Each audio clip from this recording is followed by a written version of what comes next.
Buen día, estamos aquí otra vez en una emisión más de su programa En la mira de los especialistas, con el gusto siempre de dirigirnos de parte de la firma que ustedes nos honran con seguirnos, Hegerich López, y con la presencia hoy pues estamos mi compañero que estimo, aprecio y admiro mucho en su trabajo, el maestro Luis Fernando Valderas. Por lo tanto, pues siempre es un gusto, no lo vamos a ver hoy como invitado porque sabemos que él es de casa y como es de casa pues vamos a aprovechar toda la riqueza que él nos aporta siempre. Y bueno, lo vamos a hacer hoy a título de conversatorio porque les tenemos que comentar que es la continuación del primer programa que tuvimos en materialidad y que por lo extenso del caso de materialidad y por la importancia que representa, pues justamente decidimos hacer otra emisión. Entonces, en función a ello, pues empezaremos viendo los casos de materialidad que hemos visto que en el caso que manejamos en el primer programa, pues tiene que ver mucho con qué es lo que lleva a cabo la autoridad fiscal.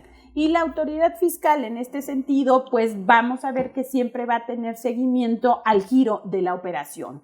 Y la operación cómo es vista desde la perspectiva de la autoridad fiscalizadora, en este caso sabemos predominantemente el Servicio de Administración Tributaria, pero la parte de cómo está registrado el sujeto contribuyente a la luz de ese registro federal de contribuyentes que lleva en términos del 27 de código. Pero puede ser el caso, ¿verdad? Porque lo hemos visto y ahorita con Luis lo comentaremos en los casos que estando registrado ya dentro de las actividades el sujeto, pues a veces presenta variaciones. Entonces eso tenemos que ver que el efecto de las actividades que lleven a cabo los sujetos contribuyentes pues empaten justamente con el registro que de inicio hizo el Servicio de Administración Tributaria. Recordemos que tanto en los casos de personas físicas, desde el momento en que se inscribe, el sujeto contribuyente le da a conocer al SAT cuáles son las actividades que realiza y en función a eso es que el Servicio de Administración Tributaria lleva a cabo el registro con las obligaciones que corresponden.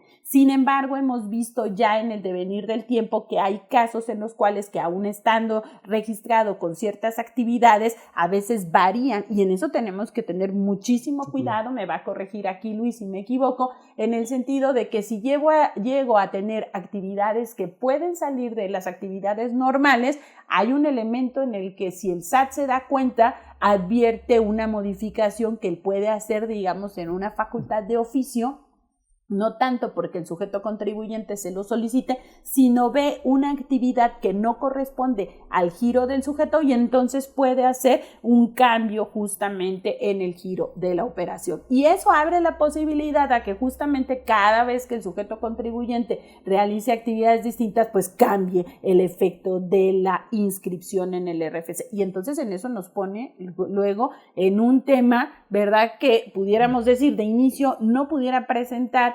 irregularidades, pero nos hace observable ante el Servicio de Administración Tributaria y ello potencialmente se puede convertir en una facultad de comprobación. Corrígeme ahí si... No, realmente tienes toda la razón. Siempre es muy importante que se tenga claro para soportar materiales, como tú dijiste, el giro de la empresa. Si no sabemos cómo opera la empresa, a qué se dedica, pero no nada más a qué se dedica, sino como tú dices, la manera en la que lleva a cabo esas actividades y que esas mismas actividades que tú llevas a cabo realmente se vean reflejadas en los avisos de actividades económicas que presentas ante el SAT. Y la facultad esa que relativamente tiene algunos años que se estableció en código la posibilidad que tenga el SAT para modificarlas cuando detecte que existe una actividad económica diversa. ¿Y cómo se dan cuenta? Por el CFDI. El CFDI es el ADN Es que el CFDI realmente cuando me preguntan ¿cuándo cambió esto? Pues la verdad es que fue desde la reforma del 2014 y lo dijimos la sesión pasada en donde nos ocupamos de hacer una evolución quizá histórica, pero muy atingente para saber cuándo se da el cambio. Y el gran cambio fue en la reforma del 9 de diciembre del 2013. Esa justamente es la que detonó los tentáculos, le llamo yo, es como una especie de pulpo que tiene muchísimos tentáculos y abraza todo. Y entonces, al conocer la información a través de la emisión del CFDI, que más adelante vamos a distinguir dos elementos fundamentales, el caso del emisor y el receptor, porque sobre esos los casos que vamos a comentar el día de hoy va a sentarse todo. Entonces, ¿qué tanto están en el cumplimiento de las obligaciones desde la perspectiva del emisor y cuándo las hacemos recaer en el receptor? ¿Qué dices? Y fíjate, Pati, qué bueno que comentas eso, porque muchas veces, dependiendo del ángulo que lo vea el contribuyente, ¿no? Pero generalmente se preocupan por el tema de las facturas que reciben. ¿Por qué? Porque las hacen deducibles y todo, y dejan a un lado el tema de las facturas que emiten, porque dicen, pues es que yo realmente llevo las operaciones, yo emito por mi actividad como tal, pero, pues como lo comentabas la vez pasada, esta nueva visita domiciliaria express es para acreditar precisamente la existencia real de las operaciones y de los actos jurídicos que amparen las operaciones de los CFDIs que emites. ¿No? Y que emites en este momento, porque en la sesión pasada hicimos mucho hincapié en ello. Con antelación, hasta antes de llegar a la reforma 2026, pues lo veíamos como que potencialmente podía llegar a ser observable por el SAT.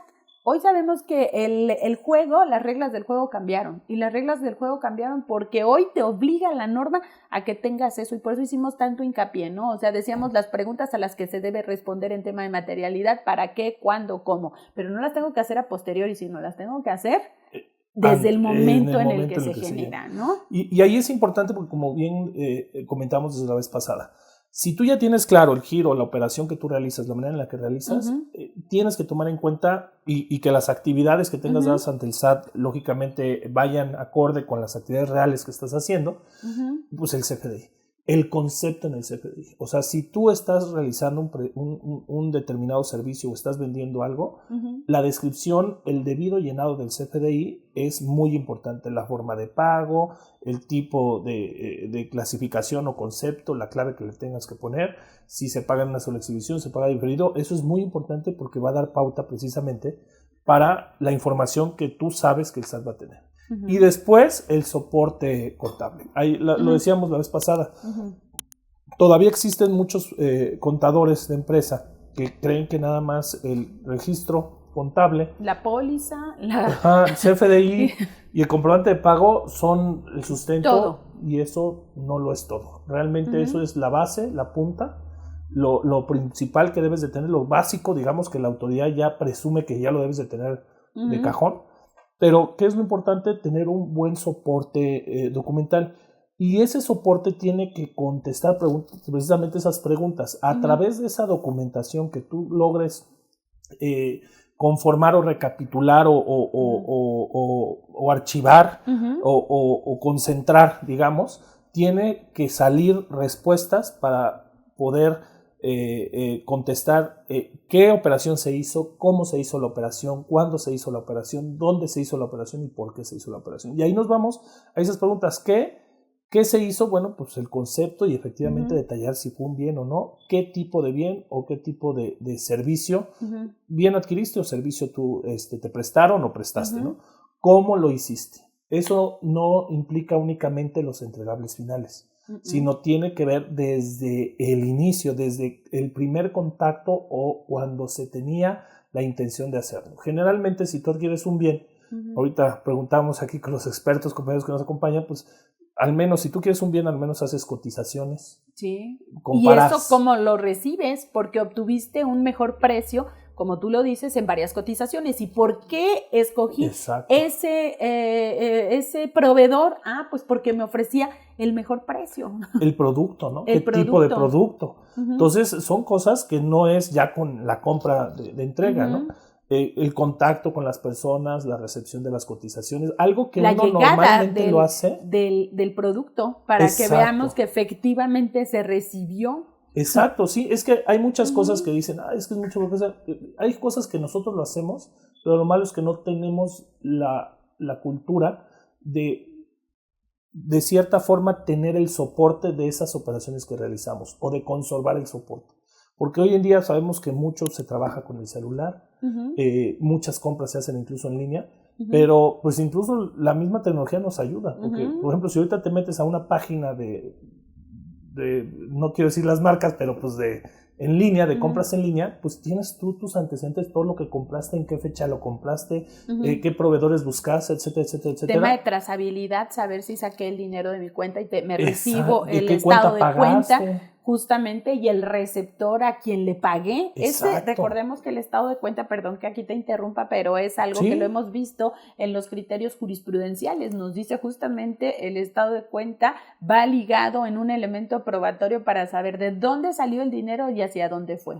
Exacto. Eso es súper importante. Y fíjate que muy importante eso de a dónde se fue el dinero, porque ahí es bueno, ¿cuándo? Pues lógicamente la temporalidad en la que compraste, ¿dónde lo compraste?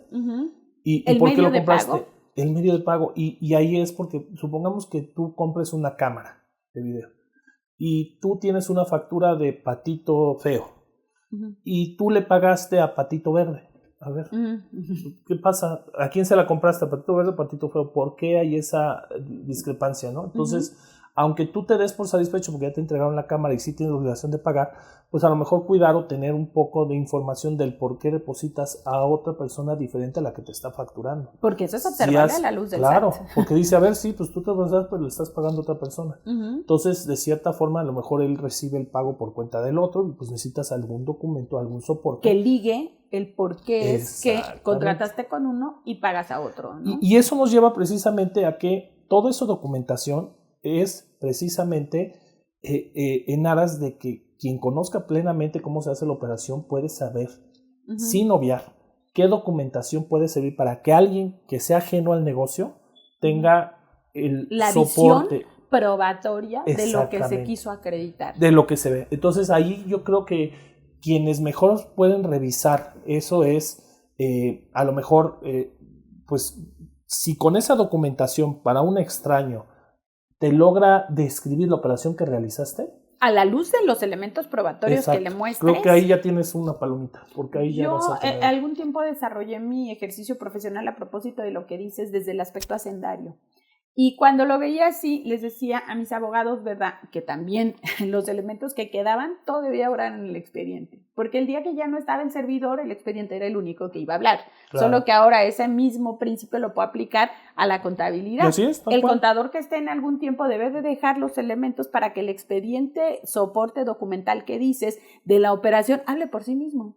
Y hablar por sí mismo es que no requiere más que lo que ya está integrado desde el momento en que se hace. Y eso es cambiar el chip de que no nada más el registro contable, que realmente es la razón de ser de la contabilidad, pues, organización, todo, explique las operaciones, sino que también con esa misma atención de la cual se realiza el registro contable se lleve a cabo este soporte documental. O sea, esto es básico. Y ahí nos vamos a dos temas que la autoridad fiscal tiene muy en cuenta para efecto de acreditar los servicios prestados, la efectiva prestación de los servicios precisamente, y es dos puntos. Una, pues que el servicio que se haya brindado o que el bien que se haya adquirido efectivamente se haya pues brindado el servicio o adquirido. Es decir, si se trata de la compra de una cámara, pues que efectivamente se tenga la cámara que se adquirió, ¿no? Si se trata de la prestación... La tengo que tener registrada en inventarios y la tengo que tener ahí por si se ofrece. Sí. Que a lo mejor para un trabajo de campo salió, tengo que tener el control de que ese activo, porque no deja de ser un activo, pues tuvo por efecto salir de la instalación o del domicilio para la práctica de una de las actividades que lleve a cabo el sujeto contribuyente. Vean de todo lo que estamos hablando.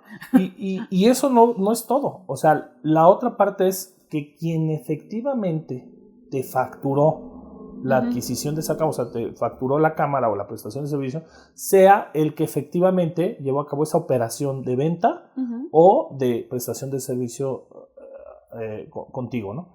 ¿Por qué? Porque tú puedes demostrar que tienes la cámara, puedes tener el inventario y eso, pero como decíamos en un inicio, la factura te la emitió Patito amarillo, Patito no me acuerdo qué. Patito verde. Exacto, entonces va a decir, a ver, espérate, ¿no? Pues, ¿cómo está quién? ¿Con quién hiciste? Entonces, esas dos cosas se tienen que vincular. Entonces, muchas veces la gente, en muchos ejemplos como que vamos a dar ahorita, va a decir, oye, pues es que la autoridad me cuestiona este vaso y pues ahí está el vaso, pues claro que lo compré.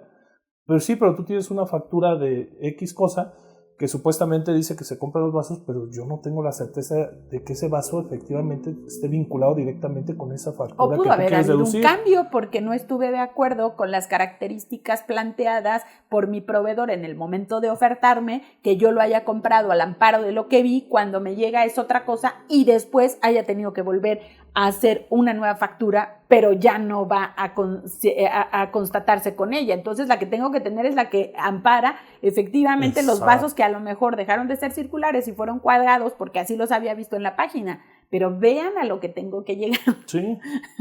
No es menor. No es menor porque aparte ahorita estamos hablando de un caso de un proveedor, pero veamos las operaciones que tienen las grandes empresas. Las grandes empresas a veces compran contenedores y vienen descritos en un pedimento de importación que vienen genéricos y resulta que si no contratan. Claro, eso lo podemos ver en una operación aduanera al momento del ingreso, pero esto se vuelve el momento en el que la autoridad va y constata que evidente y efectivamente sea la mercancía que viene descrita. Y para efecto de la emisión de la factura, porque eso es cuando tú recibes una factura por una... Pero para la emisión, pues debes de cuidar lo mismo. O sea, los mismos, así como tú quieres recibir las facturas, pues igual las tienes que expedir hacia tus clientes, ¿no? Por eso hablábamos ahora de la importancia de los dos, de identificar las obligaciones del emisor, pero también del receptor, porque hay diferentes casos que se puedan presentar. El SAT puede revisar independientemente al emisor, pero puede revisar también al receptor. Entonces va a haber dos elementos o mundos, ¿no? Y lo que debes de tener en cuenta, o sea, siempre para las operaciones que realizas y para la documentación soporte, ¿no, Pati? Que ahí creo que sí es muy importante que luego cuestionan pues temas de momento en el que se realizan y de qué medios probatorios, ¿no? Y que creo que ahí es muy importante. Sí, hemos visto casos y lo habíamos comentado antes de estar en la sesión, digamos, ahora que se graba, tras bambalinas lo hacíamos, los casos de las negativas que vivimos el año pasado, que fueron del conocimiento público y que le merecieron un comunicado de prensa al SAT en el caso de gastos médicos. O sea, la gente hizo sus operaciones en el ejercicio 2024 para presentar su declaración en 2025, sobre todo personas físicas. ¿Y qué vimos? Negativas de devoluciones. Y la mayoría de lo que nos informó a través de nota informativa el SAT eran los casos de los médicos. Y entonces ahí teníamos el emisor, el doctor del CFDI con el receptor. Y el receptor le negaban el derecho a la devolución. Y el SAT fácilmente decía, vete con tu emisor. Y el emisor era el doctor. Entonces resulta, ¿verdad?, que para estos temas médicos, pues nada más la persona elige a su doctor. Y hoy también tengo que saber si elijo a mi doctor porque sea el bueno y que me dé atención o el que sea que me emita la factura y que aparte no esté en mal comportamiento con el SAT, porque a lo mejor me emitió el CFDI, pero quizá no lo declaró y entonces la negativa a la devolución. Y esto estoy hablando del caso común porque en el caso las personas físicas son el porcentaje más alto, en un 80% de las personas que están registradas al Registro Federal de Contribuyentes. Como los cautivos. Digamos, son los cautivos. ¿Y cuándo se dieron cuenta? En el momento que presentaron la declaración, no antes. Claro. No, y como tú dices, por ejemplo, en operaciones de los doctores, pues hay mucha evidencia, se tiene que tener cuidado de quién te expide cómo, pero los requisitos que luego la autoridad pide, o sea, para acreditar la materialidad tú le puedes entregar un caudal probatorio y en ciertas operaciones la autoridad dice, es que esos son contratos privados que no gozan de fecha cierta. O, ¿sabes qué? No adminicula las pruebas. Entonces, ahí creo que hay dos conceptos muy importantes, como es el de fecha cierta, precisamente, y cuándo tú consideras, Pati, que debes de considerar fecha cierta en todas las operaciones o no, o cómo debe de hacerse la valoración, que eso no quita la obligación de nosotros de tratar de recabar la mayor evidencia posible para sustentar la operación.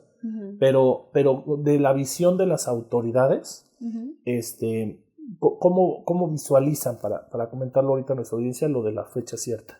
Pues es los casos que requieran la contratación, que sabemos que ese es un tema propio del derecho civil, que no requeriría más formalidades que las que requiere el derecho civil.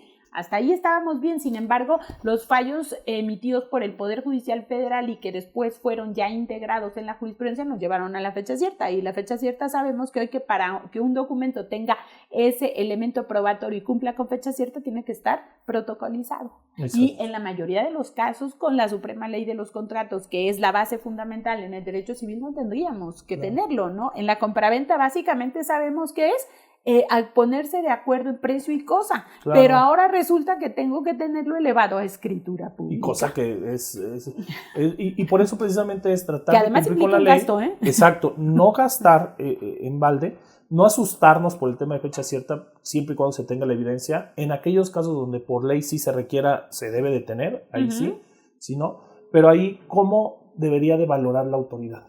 Y ese es un tema, creo que Pues es un mensajito para las autoridades. Lo íbamos a abordar quizá un poquito, no lo dejamos sentado la sesión pasada, pero recordábamos, por ejemplo, las actas de asamblea. La ley mercantil no las requiere protocolizadas, pero sabemos que si con ese elemento voy a probar un elemento de fecha cierta para efectos de materialidad, entonces tengo que tenerla en escritura pública. Y eso que viene a poner en el escenario en que las propias disposiciones del derecho común se ven alteradas cuando lo veo a la luz de los efectos fiscales. Sí. Eso es lo que quiero dejar también sí. sentado, ¿no? Hemos visto que ha sido muy prolija la doctrina en la construcción de elementos como la importancia de los contratos en la materia fiscal, ¿no? Claro. Pero ahora se vuelve un escenario diferente, porque antes lo tomaba tal y como regía en la norma que le da nacimiento, que es el derecho civil, pero vista que hay en los libros de los efectos fiscales de los contratos, ahora cómo lo veo con un elemento evidentemente probatorio. Entonces tengo que pasar por irrumpir las reglas del derecho común. Claro, no, y tienes que aportar los elementos que dé al menos indicios, pero que de cierta forma sirvan para que adminiculados entre ellos puedas llegar a una verdad cierta. Y ahí creo que se enlista todo lo que hemos comentado. Y esa verdad cierta ¿para quién? Me pregunto. Exacto, ahí. Sí. Cierta no para el sujeto que lo adquirió, que sería en ese caso el receptor, cierta para el emisor, el sujeto que lo ofertó, que lo vendió, ¿no? Porque ahí entramos a otro tema, el principio ontológico de la prueba. Ahí ante quién tengo que probar, ante la autoridad primigeniamente, porque si no, entonces me va a hacer una determinación. Pero la segunda parte de la prueba la tengo que llevar ante los órganos jurisdiccionales y eso hace que veamos el principio que tú tan presente tienes y es de los más importantes. Y hoy se vuelve el más importante, que es el principio ontológico de la prueba. Exacto. Y el principio ontológico de la prueba nos dice, lo ordinario se presume y lo extraordinario se prueba. Entonces, ¿qué tenemos? Otro elemento fundamental. Si las operaciones que dijo al inicio Luis son las que ya tiene conocimiento el SAT, pudiera estar en el etapa, digamos, de cómoda de decir que eso se tiene ya, es digamos, normal, por presumido. Pero si hay actos que sean extraordinarios, esa parte de extraordinario ya me lleva al concepto extraordinario probatorio con todas las preguntas que nos acabas de decir. No, y qué mejor. Y ahí debe ser mucho más exhaustivo. Y tratar de buscar fecha cierta, tratar de buscar formalidad para que se transparente la operación extraordinaria que tengas y tengas elementos ahí sí para probar. Visiblemente a la luz de la autoridad en un acto de fiscalización, porque ahora sabemos también que si no lo acredito en el momento, no es que no me preocupe desde el momento en que genero el CFDI, porque pudiera yo decir, a lo mejor puede ser que la autoridad no me lo requiera, pero repensemos que para el ejercicio 2026 llega la figura del 49 bis, que es una facultad solo para verificar el comprobante fiscal. Y el procedimiento es tan rápido que, ya lo comentamos, es una etapa de fiscalización en fast track que lleva 24 días y para el cual tengo solo 5 días para poder probar.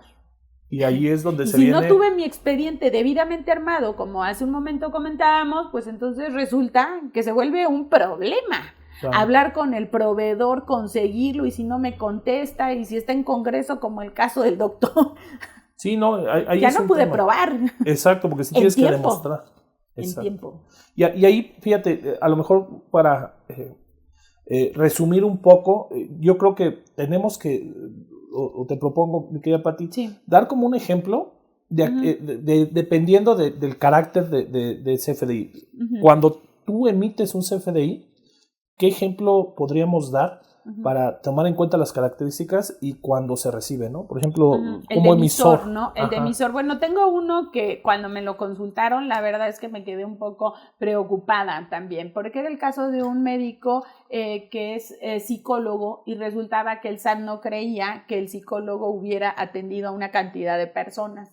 Se le hacía fácil a él acreditarlo a través de que en el edificio al que ingresaban, donde tenía el consultorio, pudieran consultar la bitácora de las personas que llegaban y decir, al menos fueron 15 o 20 personas por número y atendí tantas consultas. Pero resultaba que el SAT, como eran consultas de psicología, pues quería tener la constancia de que evidentemente esas personas que habían ido a verlo era porque había llevado a cabo las consultas y pedía las grabaciones. Pero dices, ese es un Eso tema es de excesivo. secrecía profesional. Claro. Que tampoco puede, ahí ni Violencia. siquiera hablo de datos de particulares en posesión de particulares, hablo de una secrecía profesional del secreto médico. Entonces, ¿cómo iba a compartirle al SAT las grabaciones de las atenciones psicológicas? Sí. Creo que ahí se excedió de más. Se excedió. Y ahí a lo mejor lo que se debe de tener cuidado, como tú dices, para acreditar la prestación, pues sí son consultas, pero a lo mejor debe de haber unos archivos con ciertos datos de los pacientes, que lógicamente no es para darlos, pero de cierta forma para control de calendarización de las consultas regulares que se tengan. Pero se lo había dado y no le quedó las bitácoras de a ingreso. satisfacción del SAT. Dijo que quería Imagínate. evidentemente saber que hubiera llevado a cabo, ¿no? Entonces, tratar de buscar elementos, por ejemplo, como tú dices, tenía aquí las bitácoras de llegada de los llegada, pacientes pero y de salida. ¿y si fueron las personas que iban a ofrecer los medicamentos que van de los laboratorios? O sea, no tenían la seguridad de que evidentemente fueran a efecto de consulta. Y eso pasa mucho. ¿Cuántas veces no vamos a un consultorio médico y está en la sala de espera 5 gentes y 3 son de laboratorios? Y no implicó acto que por el que emitiera comprobante fiscal que le reportara al receptor un efecto de una deducción. Entonces, pero veamos a qué llegamos. Claro. Esto ya es el absurdo. No, y el emisor es, por ejemplo, si él está emitiendo un comprobante porque brindó un servicio, pues él puede acreditar que él es médico, que es psicólogo, que tal persona es su paciente, a lo mejor. Pero tendría que mostrar expedientes. Pero imagínate, ya esa información es como una información igual legal, porque no es, o sea, aparte de que atenta contra la privacidad de los datos de la persona, pues es un secreto profesional. Imagínate que haya un interés, no sabemos, de algún funcionario, de alguna persona que atienda a él y que pues, pueda o no saberse, ¿no? Sí, eso es lo que... Y aunque la autoridad fiscal puede, y hay elementos para poder obtener información confidencial, yo creo que tiene que ser hasta el grado de que sea necesaria para los efectos fiscales que busca, pero... Y regresaríamos entonces a nuestra base fundamental en el impuesto sobre la renta, porque juega para ICR básicamente en el caso de los gastos estrictamente indispensables para la generación de riqueza, ¿no? Y esos bastaría que fueran como iniciamos con el giro, pero no extralimitarte a llegar hasta esos alcances. Sí, y siendo presumido. Y ahora, por ejemplo, de receptor, siempre, por ejemplo, en la industria de la construcción, en la industria de construcción, siempre es un tema el lograr tener la organización por la manera en la que se llevan los procesos, que son muy rápidos, es demasiado volumen, muchas veces participan muchas personas. Pues, lógicamente todo el mundo se preocupa más pues, en la construcción propiamente que en lo administrativo, que se tiene que resguardar. Y la operación, porque traes 80,000 en la industria de la construcción, traes a las delegaciones, traes al de verificación que no te vaya a clausurar. Entonces, o sea, es un giro muy complicado. Y entonces, por ejemplo, si tú recibes un comprobante fiscal por un gasto que tú efectuaste, ya sea servicio o adquisición de bienes, ¿cómo lo demuestras? Y ahí hemos tenido experiencias que para el SAT no basta, como lo decíamos en un inicio, el demostrar que sí se recibió el servicio o que sí se adquirieron los bienes, sino que quien te expidió la factura efectivamente haya sido. Entonces ahí yo creo que sí es muy importante tener control, porque, por ejemplo, una persona que hace carreteras, hizo un tramo de carretera, está el contrato, está la entrega de la carretera como tal, y dentro de los gastos tiene a lo mejor acarreos de arena o de piedra, de material, ¿no? Entonces, la autoridad le cuestiona esas facturas. Le dice, oye, pues, ¿cómo es que, pues, quién te brindó el servicio? ¿Cómo es?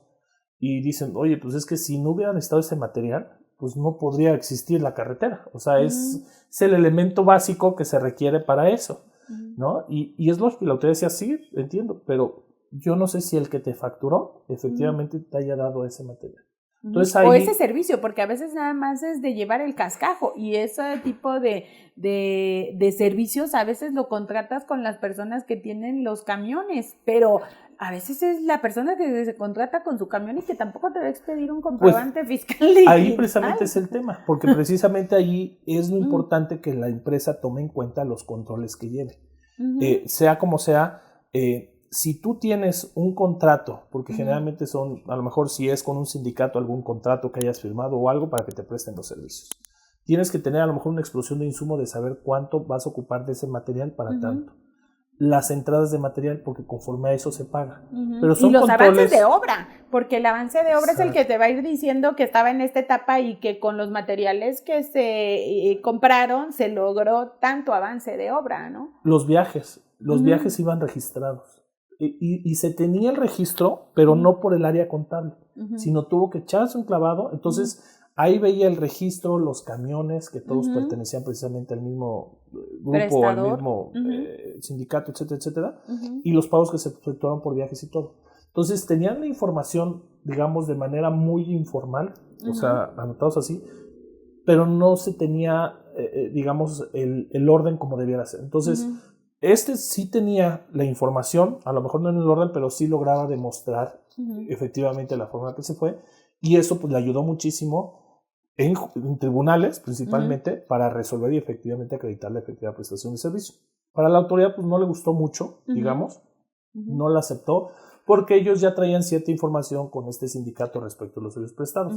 Pero al fin y al cabo, si esa información se sistematiza de manera que tú la puedas controlar y la puedas llegar a soportar, puedes demostrar que quien te expidió la factura efectivamente prestó el servicio y que efectivamente recibiste, en este caso, el servicio. Y que lo aplicaste a la obra que estás diciendo. Y que fue en función al giro que tienes dado de alta al propio registro federal de contribuyentes. Entonces, aquí el contrato o la entrega de la obra realmente no sirven por sí solos para demostrar. No, porque vean todos los elementos que acaba de escribir Luis para decir que acreditaba. Y alguien cualquiera pudiera haber hecho eso con el propio contrato. Exactamente. El propio contrato no dice, aparte que el contrato debería estar protocolizado. Exacto. Entonces, todo eso, hace cuenta que no sirve de nada el contrato y eso, que son los integrales finales, si no tienes todos estos elementos de insumos. Sí, es un andamiaje muy grande.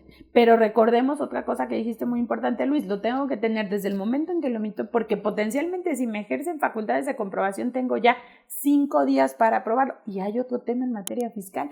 Cuando tú tienes que probar en una etapa y no probaste, ya nada más te queda la revocación, pues ya no puedes aportar en juicio. Entonces veamos que están cerrando cada vez más, porque esta es una extraordinaria solo para acreditar la existencia del CFDI. Entonces se vuelve un tema. Bueno, pudiéramos estar aquí hablando ¿cuántas horas? No, pues muchísimas. Pero pues no podemos cansar al público, ¿verdad? Y entonces nada más pues ha sido unos momentos de reflexión para algunos casos de giros que resultan importantes y algunos ejemplos, sobre todo estemos pensando que ya estamos a días de la presentación de las declaraciones en personas morales, que todavía no va a implicar la reforma 2026, pero vayámonos preparando para esta construcción. Muchísimas gracias por estar en otra emisión del programa La Mira de los Especialistas y nos vemos en uno siguiente. Hasta luego. Hasta luego.